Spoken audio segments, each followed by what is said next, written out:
tournament, or the very last direct elimination, or their defeat. And participant 2, so now this is for the men. This participant was in all 3 of the tournaments, and we see that their penultimate, so round 5, their second to last direct elimination bout, it goes from 0.55, and that was round 5 for December. So they won by 5 touches, although they were ranked 27 ranks below their opponent. And so some studies have found that women and men handle stress and anxiety in different ways.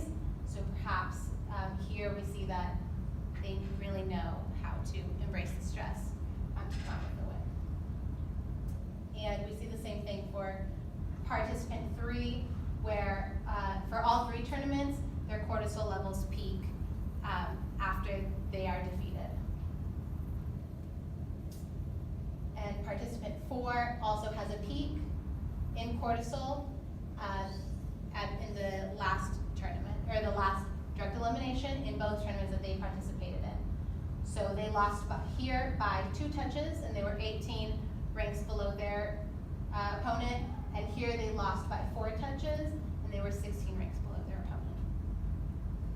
So in conclusion, while I didn't find an overall trend on this is an optimal range for all athletes to strive to be in order for them to have optimal performance, my study did support the claim that testosterone, or that cortisol is the defeat hormone, or it peaks after a loss. And this study by Cass and Edwards also suggests that testosterone is a dominating hormone, peaking after victory. So it would have been for a different direction in this study to be able to look at testosterone levels, because that is the winning hormone. And in fencing, we sample more wins than losses. And for future directions, as I said, testosterone would be a great hormone to also look at. And being able to speak with each individual athlete before and after competing in order to see how they embrace their stress and how they find stress to affect them would have been awesome. And probably add another layer to this study. I did give them surveys, post-surveys and pre-surveys, but none of the athletes filled them out. So, to each their own. I made my sister do it because she's my sister, so I have that brain, kind of. And then practical applications for this.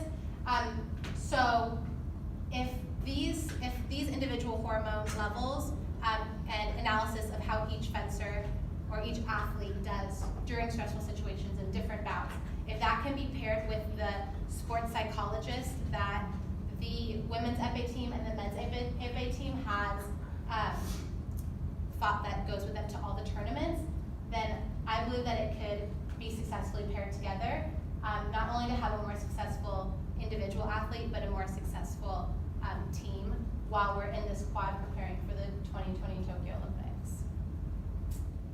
And that's it. Thank you.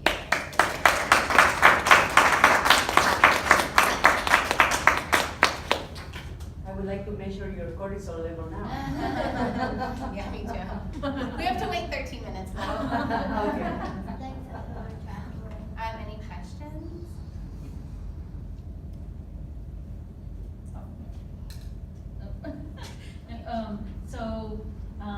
What about the circadian rhythm and the normal distribution of cortisol, and how that mapped out with the different competitions? Because I think they talked, and there have been some times that changed, and how that might have affected. Right. So the circadian rhythm for cortisol, it peaks in the morning, and then it gradually falls throughout the day. And so what I found was that for the most part, the samples were all taken at relatively the same time. There was one tournament that in December, due to the snowpocalypse, everything was pushed back by a few hours. But other than that, we can see a pretty good comparison between the first sample of each athlete is going to be roughly around the same time. So it makes a pretty good comparison. Haley. So you mentioned the appraisal theory for stress at the beginning of your presentation. So with these athletes, because there was a dichotomy in that theory between challenge or competition and like threat. Yeah. So because of the nature of the sport, do you think that there's like a fine line between those two when you're measuring stress, that it's kind of oscillating between threat and challenge, or is there a distinction here?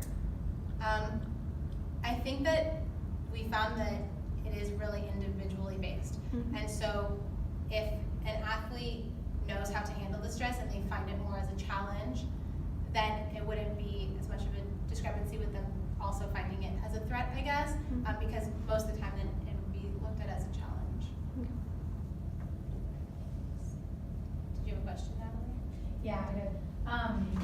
So as a participant in the study, I know that there was, after you did the first tests in October, there was so much interest, and all these, even parents of little kids started coming up to you and asking you to do this.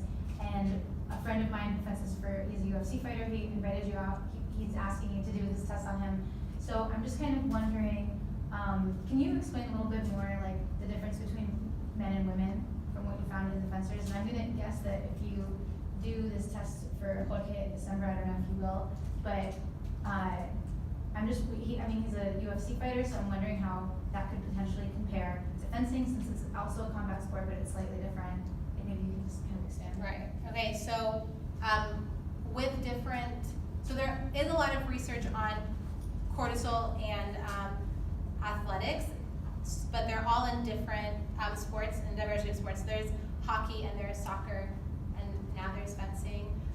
What I found to be the biggest difference between sports is the format of the sports. So for example, for hockey, there was a women's hockey team that was studied, but they had only 2 samples. They had the sample before their tournament and the sample before or after their tournament.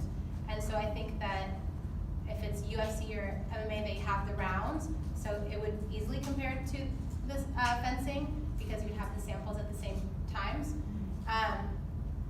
And for gender, I did not find that there was a big difference between men and women. The biggest difference was just there was a study that shows that women have bigger fears and more anxiety. So that could play a role into having higher cortisol levels perhaps. But that's why on the scatter plot, I had men and women all compiled onto the same plot. So could you say more about how many of the athletes of those that you contacted ended up, how many did you contact, and then were the ones that responded and you were able to measure representative of the group that you originally contacted, or might it be a biased sample one way or the other, like Right. The ones who actually agreed to participate might be more highly ranked, or maybe there's more men versus women? Yeah, so originally I contacted 20 men and 20 women from that were ranked in Epee, and so what I found was, what ended up happening was I had more women participate, and they were pretty high up fencers, but because only 2 of those 3 tournaments count towards their points and towards ranking, a lot of fencers, both men and women, chose not to go to all 3 tournaments, and so that's why there is a little bit of a discrepancy in not having athletes there for all 3 tournaments. And I ended up having more women also because the schedule for men, for their international schedule, because they were on the national team, it conflicted with the domestic schedule. So they ended up not being able to compete at the tournaments. Okay, so then, because you say there's over 100 participants at each of the tournaments, so Right. they weren't highly ranked at the national level? Yeah, so there are 100 participants at the tournaments. I believe for men it averaged at like 280 or something like that participants per Division I North American Cup, and so only 64 people are ranked. Of those 64 though, from 32 to 64, you just have